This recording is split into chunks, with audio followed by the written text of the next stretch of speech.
Hi guys, welcome to another homeschool video. So, math curriculum. Now, in my previous little update, I had spoken about how I was contemplating changing our math curriculum.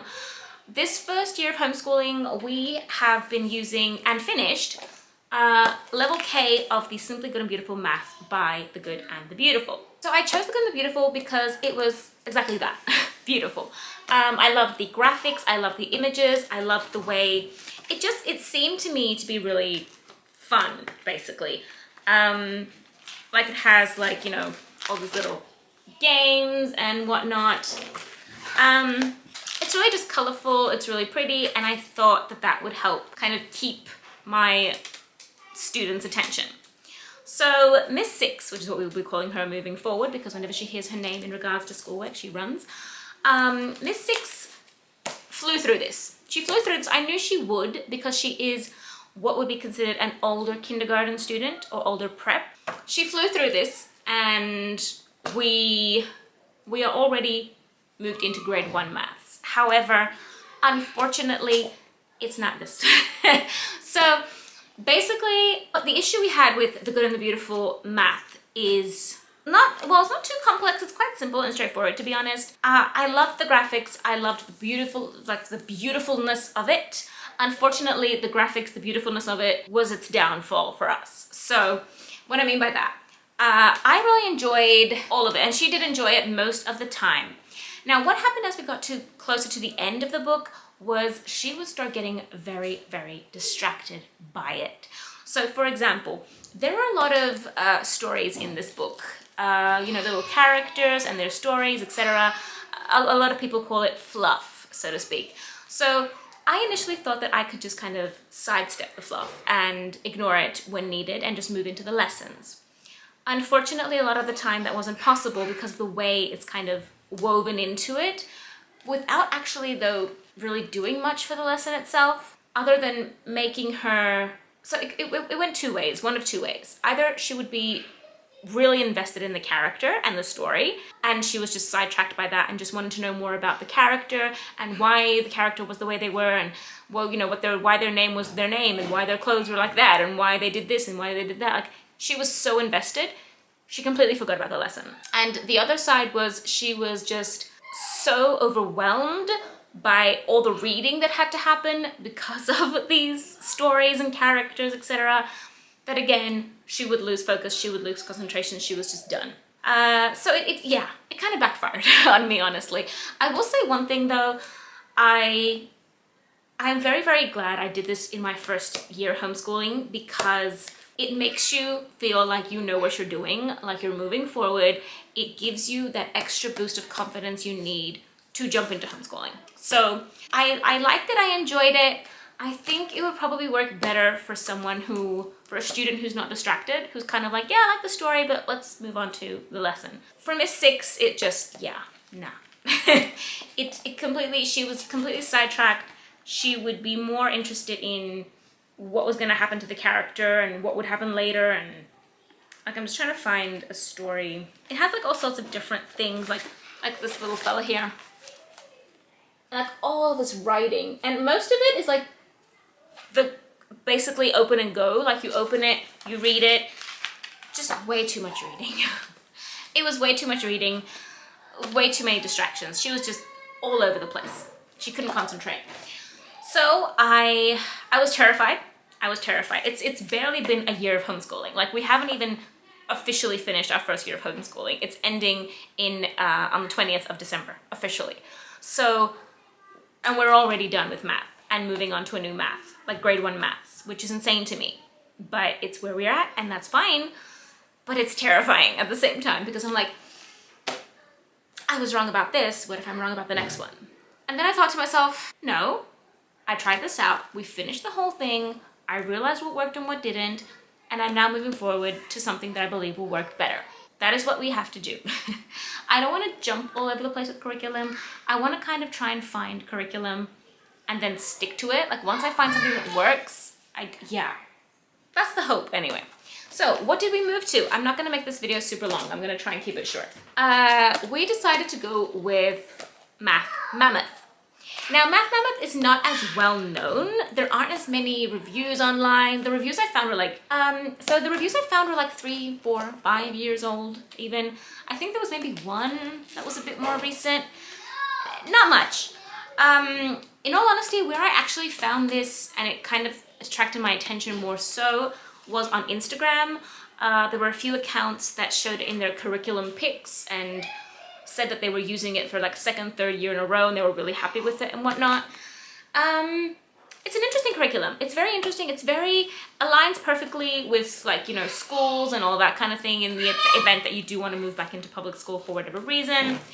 It's a mastery approach, but you're able to make it spiral. So it's kind of a hybrid, so to speak.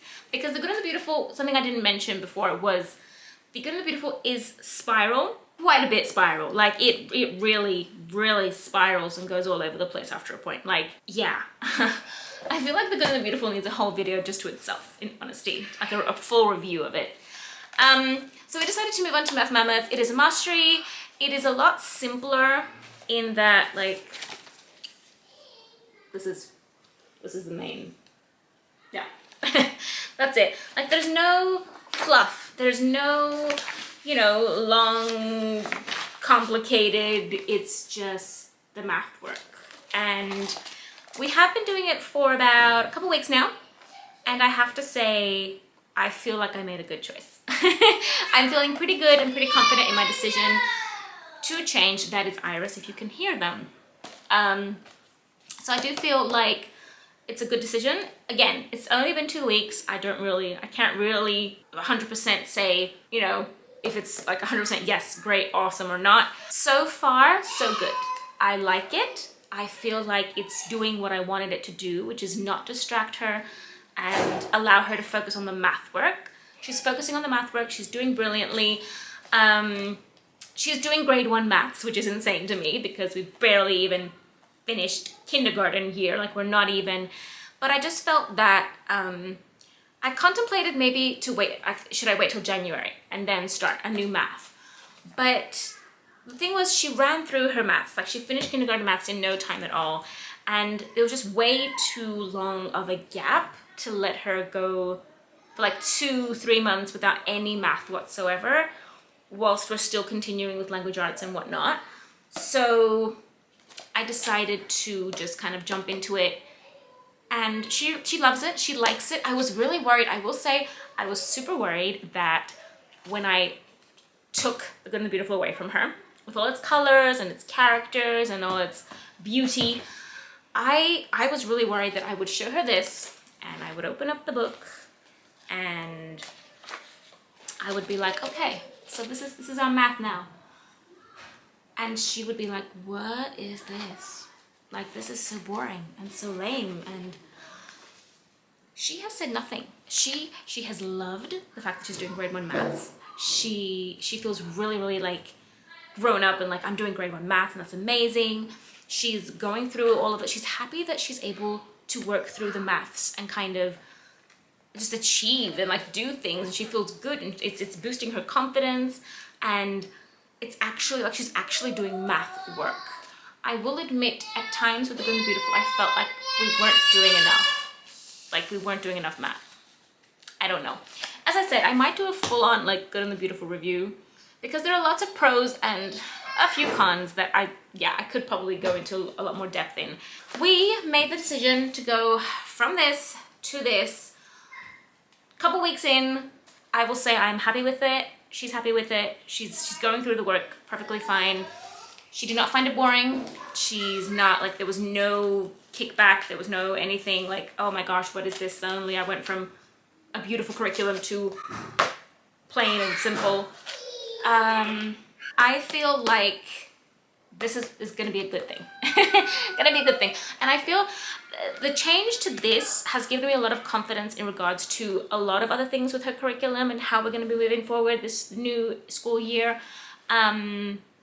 Because we do school year round, just if anyone is, you know, starting the January to December, our school year is, yeah, it's the calendar year basically. So officially in January she will be grade 1, but we are doing grade 1 maths right now. And this has made me feel more confident in the fact that I realized that one thing wasn't working, or one thing just wasn't doing what it should be doing for whatever reason, and I tried and I found and I researched a new curriculum that will hopefully cover what we need.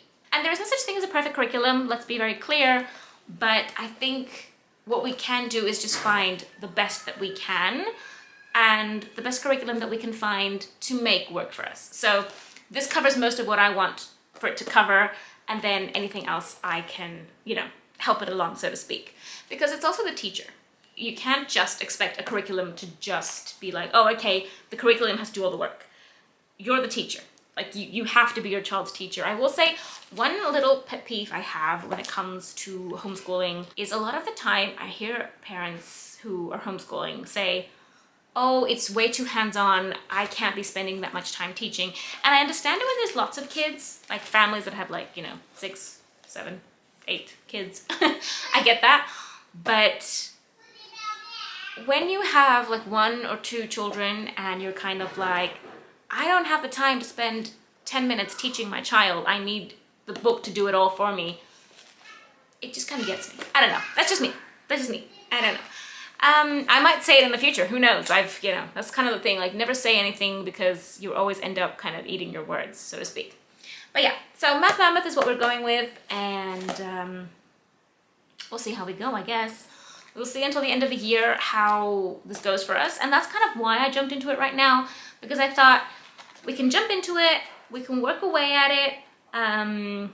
At the rate we're going, we're probably gonna finish it early, which is hilarious. I don't know what we're gonna do. I need to slow her down, I feel, but yeah. I'm just gonna kind of go with the flow until the end of our school year, and then kind of make a decision on how we're gonna move forward, if I'm gonna slow her down or, yeah, with math. Because I feel like we're kind of charging forward. Anyway, that's all for this video, guys. I will definitely be doing a separate Good and the Beautiful review, I think. I think one is going to be coming generally because our language arts is also something that's kind of weighing on my mind, so it's going to be interesting. I think, yeah. So yeah, that is all for this video, guys. I hope it was helpful. If you want to see something more specific about Math Mammoth, leave a comment down below. I will, you know, I can do a flip through, I can do anything you like, that's perfectly fine. I was even tempted to do a video and show you guys how I bind my books, because I enjoy it. I enjoy it. I enjoy everything homeschool and curriculum and setting up things and binding them and all the stuff. Yeah. Okay, I'll see you guys in the next one. Bye, guys.